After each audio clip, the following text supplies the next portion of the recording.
Okay, so these two bathrooms are done. This is the master. We replaced the floor.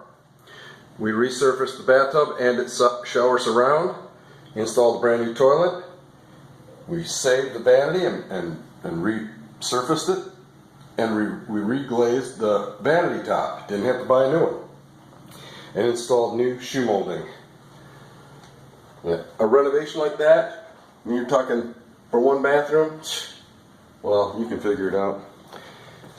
Same thing in this other bathroom. Rather than installing a new shower stall, we resurfaced it. New vanity, reglazed the vanity top, resurfaced the cabinet below it, installed a new floor, and new shoe molding. Yep. You don't have to spend tens of thousands of dollars getting bathrooms done.